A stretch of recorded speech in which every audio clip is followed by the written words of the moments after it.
विद्यार्थी मित्र हो, तुमच्या अभ्यासक्रमामध्ये निर्णय नावाचा एक पाठ आहे. हा पाठ इतका महत्त्वाचा यासाठी आहे की सध्याच्या कालखंडामध्ये हे कोणतं युग आहे? हे आहे विज्ञान युग. आणि विज्ञान युगामध्ये दिवसेंदिवस सातत्याने प्रगती होताना दिसते, नाही का? आणि विकसनशील देश आता विकसित होऊ पाहत आहेत मोठ्या प्रमाणामध्ये. अनेक देश हे विकसित झालेले आहेत. अशा प्रसंगी आपण जेव्हा या पाठाचा अभ्यास करतो तेव्हा या पाठातलं वास्तव आपण लक्षात घेतलं पाहिजे. आज संपूर्ण जगामध्ये ही चर्चा केली जाते आहे की विज्ञानाने खूप मोठी झेप घेतली आहे आणि हे आपण मान्यही केलं पाहिजे. विज्ञानाने इतकी मोठी झेप घेतल्यामुळे आपण मोठ्या सुखाने समाधानाने जीवन जगत आहोत.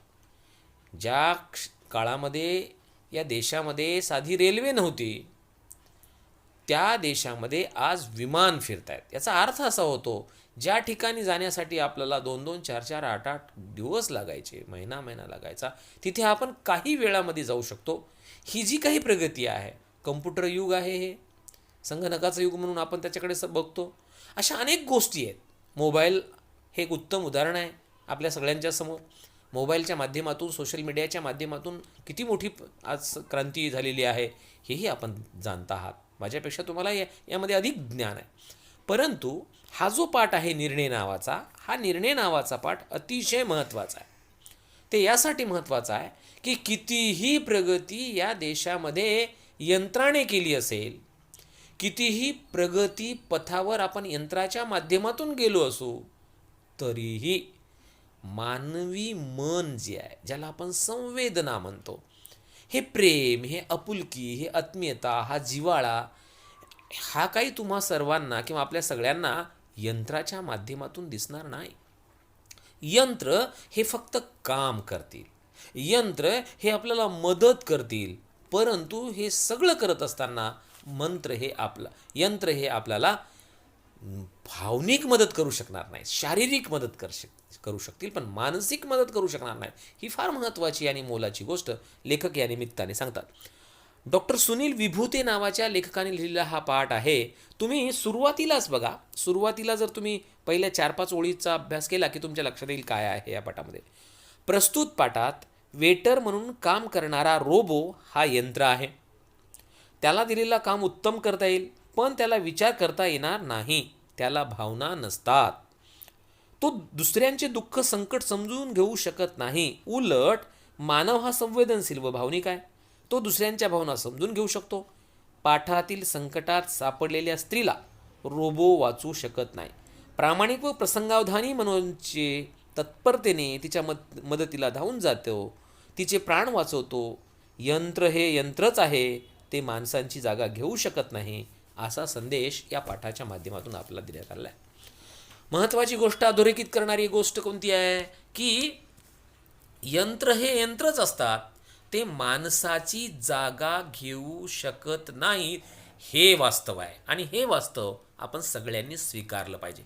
देश कितीही प्रगतीपथावर गेला असेल, कितीही पद्धतीचे शोध लागले असतील, विज्ञानाने खूप प्रगती केली असले, तरीसुद्धा यंत्र हा किंवा यंत्र मानव हे सामान्य माणसाची जागा कधीच घेऊ शकत नाही. हे वास्तव आपण स्वीकारलं पाहिजे. हे वास्तव स्वीकारण्याच्यासाठी हा पाठ आपल्या अभ्यासक्रमाला आहे. तुम्ही सर्व 10वीची मुलं आहात, यानंतर तुम्ही कॉलेजला जाणार आहात, पुढे वेगवेगळ्या पद्धतीने आपला प्रवास करणार आहात. तेव्हा हा प्रवास करत असताना तुम्ही रोबो, सगळ्या मुलांना माहिती आहे रोबो म्हणजे काय, यावर अनेक चित्रपटसुद्धा आपण बघितले असतील. मध्यंतरी रजनीकांत नावाच्या एका नायकाचा मोठा चित्रपट गाजला. त्या चित्रपटाचं नाव मला आत्ता आठवत नाही, काय रोबोटच नाव होतं माझ्यामध्ये, नाही का. तर हा जो चित्रपट आहे ते बघितल्यानंतर आपल्या लक्षात येतं की यंत्र जरी कितीही सक्रिय असले, कितीही महत्त्वाचे असले, तरी त्या यंत्राला चालवणारा माणूस असतो. म्हणून मानवानेच ते यंत्र निर्माण केले असतात आणि म्हणून ते मानवाच्या हातातले बाहुलेच असतात. ते आपल्या हातातलं आपल्या हातात त्याचं रिमोट कंट्रोल असतं, हे आपल्याला सगळ्यांना मान्य आहेच आहे. हा जो पाठ आहे, महत्त्वाचा मुद्दा असा आहे की हा जो पाठ आहे हा पाठ आपण शिकण्याच्या पाठीमागचा उद्देश एवढाच की यंत्राने कितीही प्रगती केली तरी त्या यंत्र हे सामान्य माणसाला वाचू शकणार नाही, कारण त्यांच्याकडे भावना नसते, त्यांच्याकडे संवेदना नसते आणि समजून घेण्याची क्षमताही नसते. आणि मग समजून घेण्याची क्षमता संवेदनशीलतेच्या दृष्टिकोनातून नसते आणि त्या दृष्टिकोनामुळेच आपला फार मोठं नुकसान होण्याची शक्यता असते. ही गोष्ट अधोरेखित करण्यासाठी प्रस्तुत पाठाची निर्मिती केली गेलेली आहे किंवा आपल्या अभ्यासक्रमामध्ये देण्याचं काम लेखकांनी केलं आहे. आपण पहिला परिच्छेद वाचूया. बघा, न्यू एज रोबो कंपनीचा एजंट आम्हाला लॅपटॉपवर माहिती सांगत होता. हॉटेल व्यवसायाचा गरजा लक्षात घेऊन वेटर, आचारी, स्वीपर, मॅनेजर असे वेगवेगळे यंत्रमानव म्हणजे रोबो आम्ही बनवले आहेत. आम्ही बनवलेले रोबो हुबेहूब माणसाप्रमाणे दिसतात आणि वागतातही. एका रोबोची किंमत 1,00,000 रुपये आणि दर 2 महिन्यांना सर्व्हिसिंगचे 2,500 रुपये. लाखाची गोष्ट निघाल्याबरोबर सोमनाथ पटकन उठत मला म्हणाला, राजाभाऊ उठा आता हो, काही आपल्याला परवडणार नाही. आणि दुसरी गोष्ट म्हणजे रोबो वेटरची सर्व कामं करणं शक्य आहे. कसं शक्य आहे? सोमनाथप्रमाणे माझाही त्या एजंटवर विश्वास बसत नव्हता. फक्त 5 मिनिटं माझं म्हणणं तुम्ही ऐकून घ्या.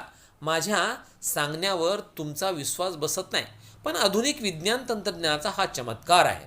मोठमोठ्या शहरातील हॉटेलमध्ये अनेक रोबो काम करत आहेत. आमच्या रोबोबाबत वेटरच्या खाण्यापिण्याच्या पगाराचा, कामचुकारपणाचा विचार करण्याची गरज का नाही. आमचा रोबो वेटर मानवी वेटरपेक्षा दुप्पट काम करेल आणि तुम्हाला दुप्पट कमाई करून देईल याची मी खात्री देतो. एजंटच्या शेवटच्या वाक्याने आम्ही विचार करू लागलो. आता हे जे काही मी आत्ता वाचलेलं आहे विद्यार्थी मित्रो, फार महत्त्वाची गोष्ट अशी आहे की एक कंपनीचा एजंट, कुठल्याही कंपनीचा असो, हा रोबोचा आहे, आपण रोबोचा थोड्या वेळासाठी बाजूला ठेवूया. कुठल्याही कंपनीचा एजंट आपली वस्तू विकण्यासाठी किंवा आपलं म्हणणं पटवून देण्यासाठी किती अथक परिश्रम घेतो, कसा पिच्छा करतो, कसा पाठपुरावा करतो याची जाणीव मला आहे. आपल्यालाही कदाचित याची जाणीव असण्याची शक्यता नाकारता येत नाही. तेव्हा दोघं मित्र एक हॉटेल चालवतात छानपैकी. त्यांचं हॉटेल खूप छान चालतं, परंतु त्यांच्या हॉटेलमध्ये काही प्रॉब्लेम आहे. आणि म्हणून सगळ्यात महत्त्वाचा प्रॉब्लेम कुठेही असेल तर कामगारांचा प्रॉब्लेम आहे. कामगार समस्या ही सगळ्यात मोठी समस्या आहे. सध्याच्या कालखंडामध्ये तर ही समस्या दिवसेंदिवस वाढताना दिसते. तुम्ही ग्रामीण भागामध्ये गेलात ना, तर ग्रामीण भागामध्ये शेतामध्ये काम करण्यासाठी मजूर मिळत नाहीत, हे वास्तव आहे आणि हे भयावह वास्तव आहे. आणि म्हणून एकीकडे आपल्या हाताला काम नाही म्हणणाऱ्यांची संख्या जरी असली तरी ग्रामीण भागामध्ये शेतामध्ये काम करण्यासाठी माणसं मिळत नाहीत किंवा काम करण्याची जी प्रवृत्ती आहे ती दिवसेंदिवस कमी होत आहे की काय, अशा पद्धतीचा एक प्रश्न माणसांच्या समोर उभा आहे असं मला वाटतं. तर या ठिकाणी आपण बघितलं तर न्यू एज रोबो नावाची एक कंपनी आहे आणि त्या कंपनीचा एक एजंट लॅपटॉपवर यांना माहिती सांगतो आहे. काय माहिती सांगतो आहे की हॉटेल व्यवसाय करण्यासाठी जे काही वेटर लागत असेल, आचारी लागत असेल, स्वीपर लागत असेल, जे काय लागत असेल ते हे सगळंच्या सगळं आम्ही पुरवतो असं तो म्हणतो आहे. आणि हे सांगत असताना महत्त्वाचा मुद्दा अधोरेखित करतो. तो म्हणतो की वेटरची किंमत 1,00,000 रुपये आहे आणि महिन्याला त्याची सर्व्हिसिंग ही 2,500 रुपये आहे. आता 2 महिन्यांना आहे ती. तर ही गोष्ट ऐकल्याबरोबर तर लोकांना, या जी मंडळी त्यांच्याकडे गेली होती त्यांना असं वाटलं, ते सोमनाथला वगैरे, की लेखकाला आणि सोमनाथला दोघांना असं वाटतं की बाप रे, 1,00,000 रुपये हे आपल्या बस की बात नाही आहे, आपल्या आवाक्यातली ही गोष्ट नाही, म्हणून तो उठण्याचा प्रयत्न करतो. परंतु एजंट इतका हुशार असतो की तो सांगत असतो की बाबा नाही जमणार हे असं.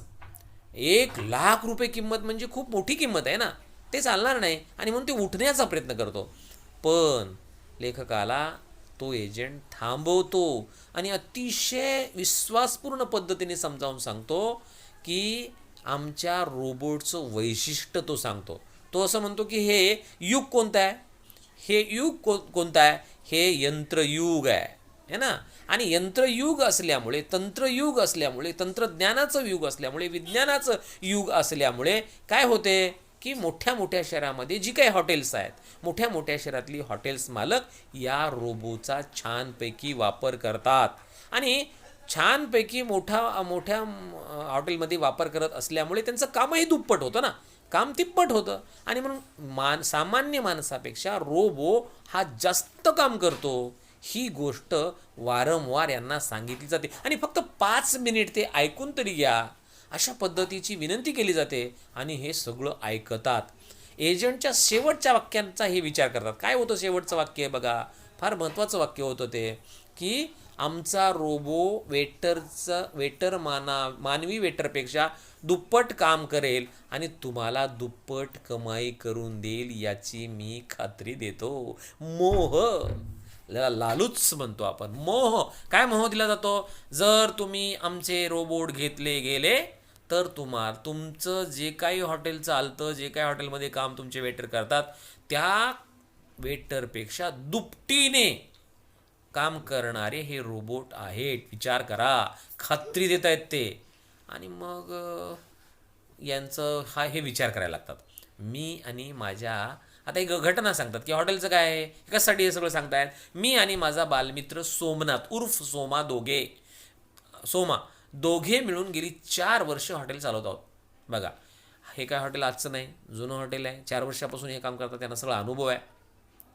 लेखक आणि लेखकांचा मित्र आहे सोमा, दोघं मिळून हे करतायत. शहराच्या बाजारपेठेमध्ये असणारे आमचे हॉटेल हेरिटेज चांगले प्रशस्त आहे, मस्त हॉटेल आहे, मोठं आहे, शहराच्या मध्यभागी आहे. हॉटेलचा कोणताही प्रश्न आम्ही चुटकीसरशी सोडवतो. दुसरी महत्त्वाची गोष्ट, हॉटेलचा कोणताही प्रश्न यांच्यासमोर नाही, ते एका क्षणाचा विलंब न करता चुटकीसरशी सोडवतात. पण एक अपवाद गोष्ट आहे. कुठल्या गोष्टीला एक अपवाद असतो. काय अपवाद आहे बघा? वेटरचा प्रश्न.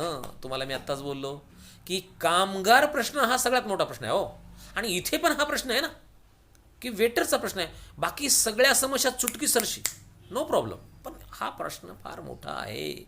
आणि हॉटेल हेरिटेज हे कुठे आहे? मध्यभागी आहे, बाजारपेठेमध्ये. हे असताना सुद्धा वेटरचा प्रश्न आहे. आमच्या हॉटेलमध्ये अनेक वेटर आले आणि गेले, पण त्याच्या कटकटी कायम होत्या. कामचुकारपणा, अचानक दांड्या मारणे, भांडण करणे अशा तक्रारीमुळे आम्ही हैराण झालो होतो. वाळवंटातील हिरवळ म्हणून नमूद करण्यासारखी एक बाब म्हणजे आमचा एक वेटर मनोज बराच काळ आमच्याकडे टिकून आहे. मनामध्ये बाकी अनेक दुर्गुण असले तरी प्रामाणिकपणा आणि प्रसंगावधान हे अभावाने दिसणारे गुण त्याच्यामध्ये आहेत, म्हणून आम्ही त्याला टिकून धरलं आहे. बघा, लेखकाचा आणि सोमनाथ यांचा प्रॉब्लेम काय? कुठलीही समस्या चुटकीसरशी मिटू शकते, पण वेटरची समस्या मिटू शकत नाही. ही त्यांची फार मोठी डोकेदुखी आहे. काय होते? अनेक वेटर आले गेले, परंतु प्रॉब्लेम काय निर्माण झाला? प्रॉब्लेम असा निर्माण झाला की अनेक वेटर आले गेले, पण टिकले सगळे नाही. सगळेच्या सगळे टिकले नाही आणि न टिकल्यामुळे यांना प्रॉब्लेम निर्माण झाला. कामचुकारपणा करू लागले, काही दांड्या मारू लागले, आपसापसामध्ये भांडणच करू लागले, अनेक लोक तक्रारी करू लागले आणि या सगळ्या गोष्टीमुळे हे दोघंही हैराण झाले होते, परेशान झाले होते, प्रॉब्लेम निर्माण झाला होता. आणि म्हणून या सगळ्या याच्यामध्ये वाळवंटातील हिरवळ म्हणून किंवा एक महत्त्वाचा मुद्दा या ठिकाणी त्यांना दिसतो. यांचा एक वेटर आहे बघा, त्यांचं नाव ते सांगतायत की आमचा मनोज नावाचा एक वेटर असा आहे की तो मात्र कधीच आम्हाला सोडून गेला नाही. प्रामाणिकपणा आणि प्रसंगावधान हे 2 गुण त्याच्याकडे आहेत. तो प्रामाणिक आहे सगळ्यात महत्त्वाची गोष्ट, आणि वेळेचा विचार करतो तो. प्रसंगावधान आहे. हे अभावाने मिळणारे गुण आहेत ना, आणि अभावाने असणारे ते गुण आहेत त्यांच्यामध्ये असल्यामुळे तो एकटाच फक्त टिकून आहे. बाकी सगळे वेटर यांना सोडून गेलेले आहेत. हे महत्त्वाची गोष्ट लेखक या ठिकाणी अधोरेखित करताना दिसतात. आता मी तुम्हाला सुरुवातीला सांगितल्याप्रमाणे माणसं आपण सगळे कामं व्यवस्थित करू शकतो, पण आपल्यासोबत कामगार असणे आवश्यक आहे. आणि हा कामगाराचा प्रश्न असल्यामुळेच हे तिकडे गेले होते. त्या एजंटशी बोलले, त्या रोबोच्या संदर्भामध्ये त्यांनी माहिती घेतली. भाव खूप होता, पैसे खूप लागणारे होते. हे सगळ्या गोष्टी खऱ्या असल्या तरीही गरज मात्र या हॉटेलमध्ये वेटरची होती म्हणजे होती. आता तुम्ही, हे झाला हॉटेलचा प्रश्न. तुम्ही जर तुमच्यापैकी बऱ्याच लोकांच्या वडिलांनी घरं बांधले असतील नाही का, आणि घर बांधतानाही अनेकांना वेगवेगळे अनुभव आले असतील. मला तर आलेला आहेच आहे, पण आपल्या सगळ्यांनाही आलं असेल की घर बांधताना जी काही कामगार मंडळी आहेत ते कधी अब्सेंट राहतात, गैरहजर राहतात, आज येतात उद्या येत नाहीत. आपल्याला घाई असते आणि त्यांना काही घाई नसते, ते आराम असतात आणि त्याच्यामुळे बऱ्याचदा आपला संयम बिघडण्याची शक्यता असते, राग येण्याची शक्यता असते, वाद होण्याची शक्यता असते, असं होते. पण ते त्यांचे प्रॉब्लेम असतात, त्यांचे काहीतरी खरे खरे प्रॉब्लेम असतात, कधी काही अजून काही असतं, कारणं काही असो, पण त्यांच्यामुळे घर बांधताना घर मालकाला त्रास होतो हे निश्चित आहे. हे जवळपास सगळ्यांचे अनुभव आहेत, बोटावर मोजण्यासारखे काही लोक नसतील, पण मोठ्या प्रमाणामध्ये हाही एक प्रश्न आपल्यासमोर येतो. एक नक्की गोष्ट आहे. या पाठाच्या माध्यमातून सुद्धा लेखक तेच सांगतायत की अशा पद्धतीचे प्रॉब्लेम त्या वेटरचे हे प्रॉब्लेम असल्यामुळे आम्हाला हा त्रास होतो आहे. पुढे लेखक सांगतो की वेटरचा प्रश्न कायमचा निकालात काढण्यासाठी आम्ही 4 रोबोट वेटर खरेदी केले. आता काय करायचं? आता सगळ्यात मोठा प्रश्न मग आहेच आहे. तर मग म्हणले चला आता आपण हे काय एक परिच्छेद आपण बघूया. वेटरचा प्रश्न कायमचा निकालात काढण्यासाठी आम्ही 4 रोबोट वेटर खरेदी केले. मी आणि मनोजने रामू, श्यामू, दीपू व विजू अशा हाका मारण्यास सुरुवात केली. आमचे दिवस बघता बघता पलटले. हॉटेल बंद केल्यानंतर रात्री 11 ते सकाळी 6 पर्यंत 4ही वेटरचे चार्जिंग मी करत होतो. सकाळी 6 वाजता त्यांच्या अंगावर कडक इस्त्रीचे कपडे चढवले आणि त्यांच्या डाव्या खांद्यावरील पॉवर स्विच सुरू केला की ते गुड मॉर्निंग सर म्हणून कामाला लागायचे. हॉटेलच्या सर्व कामांचा समावेश असलेले मेमरी कार्ड त्यांच्या डोक्यात बसवलेले असल्यामुळे सर्व कामे ते न सांगता करत. कंपनीची सर्व्हिसिंग चांगली होती. दर 2 महिन्यांनी सर्व्हिसिंग इंजिनियरची भेट ठरलेली असे. वेटर सर्व्हिसिंगच्या वेळी मी स्वतः हजर राहून इंजिनियरकडून बऱ्याच गोष्टी शिकून घेतल्या. हॉटेलमधील स्वच्छता, टापटीप, विनम्र व तत्पर सेवा यांचा परिणाम आम्हाला 2-3 महिन्यात जाणू लागला. दिवसेंदिवस आमची कमाई वाढू लागली. बघा, फार महत्त्वाची गोष्ट लेखक सांगतो की चुटकी सगळे प्रॉब्लेम सॉल्व करणाऱ्या यांना हॉटेल मालकांना एक महत्त्वाचा प्रश्न होता, तो म्हणजे कामगारांचा. आणि कामगारांचा हा प्रश्न जीवघेणा असल्यामुळे त्यांनी ठरवून टाकलं त्या एजंटकडून की आपण 4 रोबो घ्यायचे. आणि त्यांनी ते 4 रोबो घेतले. माणसाप्रमाणे त्यांचे नावही ठेवले, रामू, शामू, विजू, दीपू, जे काय असेल ते. आणि विशेष म्हणजे हे 4 रोबो घेतल्याच्या नंतर स्वतः लेखक त्यांची चार्जिंग करायचे रात्रीला छानपैकी आणि सकाळपासून गुड मॉर्निंग म्हणून ते सुरू जे झालं ते संध्याकाळपर्यंत अविरतपणे न सांगता सगळे कामं ते छान करू लागले. वाव, एक आनंदाची गोष्ट त्यांच्या जीवनामध्ये निर्माण झाली. खूप सुंदर पद्धतीने हे सगळं चाललं होतं. दर 2 महिन्याला इंजिनियर यायचा, 2,500 रुपये फीस घ्यायचा, छानपैकी सर्व्हिसिंग करायचा. लेखकही तिथं स्वतः हजर राहिल्यामुळे तेही बरंचसं त्या इंजिनियरकडून शिकून घ्यायचे. आणि अशा पद्धतीने मस्तपैकी यांचा प्रवास सुरू झालेला आहे. कंपनीची सर्व्हिसही खूप चांगली होती आणि विशेष म्हणजे हॉटेलमधली स्वच्छता, टॉपटीप, विनम्रता, सगळी तत्पर सेवा याचा परिणाम इतका झाला की 2-3 महिन्यामध्ये परिणाम जाणू लागला आणि दिवसेंदिवस त्यांची कमाई वाढू लागली, पैसा कमवू लागले. याचा अर्थ रोबोच्या येण्याने, रोबोच्या तिथे असण्याने, रोबोच्या कष्टाने, रोबोच्या तत्पर सेवेमुळे हॉटेलाचा विकास होत होता आणि हॉटेलची प्रगती झालेली होती. गेली काही महिन्याच्या आतच 2-3 महिन्यामध्येच त्यांना ती प्रगती जाणू लागली आणि मस्तपैकी सगळं चाललं होतं. आनंदी आनंदगडे आत्ता सध्या चालू होता. आता मुद्दा महत्त्वाचा हा आहे की किती दिवस हे सगळं चालणार आहे, कसं चालणार आहे, किती दिवस चालणार आहे, तो एक महत्त्वाचा मुद्दा आहे. म्हणून इथपर्यंतचा जर आपण अभ्यास केला तर रोबो हा माणसांच्यासाठी अत्यंत महत्त्वाचा आहे. बघा, कुठल्याही गोष्टीचे फायदे असतात तसे तोटे असतात. आपण फायदा बघायला लागलो, फायदा आर्थिकदृष्ट्या खूप छान फायदा झालेला आहे, पण हा फायदा खरंच कायमचा राहतो का हे आपण उद्याच्या किंवा यानंतर जो काही तास असेल त्या तासामध्ये हे सगळं आपण बघणार आहोत. तत्पूर्वी या पाठाला आपण इथेच थांबूया, थोडासा पूर्णविराम देऊया वेळेच्या अभावी. आता मी तुम्हाला काही रोबोट दाखवतोय. हे दाखवण्याचं कारण असं आहे की अशा पद्धतीची रोबोट कसे असतात आणि ते हॉटेलमध्ये कसे काम करतात ते तुम्हाला मी दाखवणार आहे. तर स्क्रीनवर तुम्हाला 2 रोबो दिसत असतील. हे जे रोबो आहेत, हे रोबो अत्यंत प्रामाणिकपणाने काम करू शकतात. अनेक प्रकारचे रोबो आहेत. सगळ्या पद्धतीची जबाबदारी घेतात. हॉटेलमधले काम करणे, अहो एवढंच नाही, मॅनेजरची भूमिकासुद्धा ते करू शकतात, वेटरची भूमिका करू शकतात, स्वीपरची भूमिका करू शकतात, वेगवेगळ्या प्रकारची भूमिका ते करू शकतात. फक्त एवढंच की त्यांचं चार्जिंग व्यवस्थित असली पाहिजे, ते चार्ज असले पाहिजे आणि पाठीमागे माणूस हा असला पाहिजे यासाठी की कोणता रोबो कसा काम करतोय काय नाही हे सगळं बघण्यासाठी त्याचीसुद्धा गरज आहे. तुमच्या स्क्रीनवर तुम्हाला तेही दिसत असेल. आपण त्यांना नीट काम समजावून सांगितली. आता हे तर झालं याच्यामध्ये, पण आज तर अशी परिस्थिती आहे, रिमोट कंट्रोलवर सगळं हे करू शकतो आपण. तुम्ही बघा, वेगवेगळ्या पद्धतीने आजकाल सध्या या सगळ्या गोष्टी झाडून काढणे वगैरे वगैरे या सगळ्या बऱ्याचशा गोष्टी आहेत. तर मी तुम्हाला हे सगळे रोबो दाखवलेले आहेत यासाठी की रोबो हे माणसाच्या आयुष्यामध्ये महत्त्वाची भूमिका करत आहेत. हे जरी सत्य असलं तरीही प्रॉब्लेम कोणता आहे? प्रॉब्लेम असा आहे की त्यांना संवेदना नसतात, त्यांना माणसाची मानसिकता कळत नसते. ते फक्त सांगकामी असतात.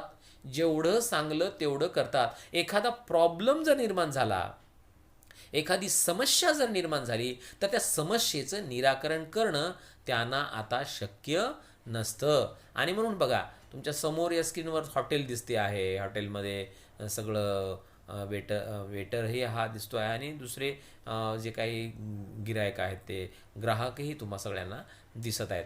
तर बऱ्याच गोष्टी सांगण्यासारख्या आणि बोलण्यासारख्या आहेत. मी पुढच्या तासामध्ये याबद्दल सविस्तर माहिती आपल्याला सांगणार आहे. फक्त जाता जाता मी तुम्हा सगळ्यांना आजच्या तासामध्ये एवढंच सांगणार आहे की कुठलंही यंत्र माणसाच्या हितासाठीचं जरी असलं तरीही महत्त्वाचा मुद्दा फक्त एवढाच आहे की काहीही झालं तरीही यंत्र हे यंत्रच असतात. त्यांना संवेदना नसतात आणि संवेदनशीलता नसल्यामुळे त्यांना कुठल्याही गोष्टीची जाणीव नसते. ही जाणीव नसणे ही अत्यंत धोकादायक गोष्ट असते. म्हणून जिथे जाणीव नाही तिथे काहीच नाही. अत्यंत सविस्तरपणे पुढच्या तासामध्ये आपण बघूया. तर आपण आजच्या तासापुरतं इथे आपण थांबूया.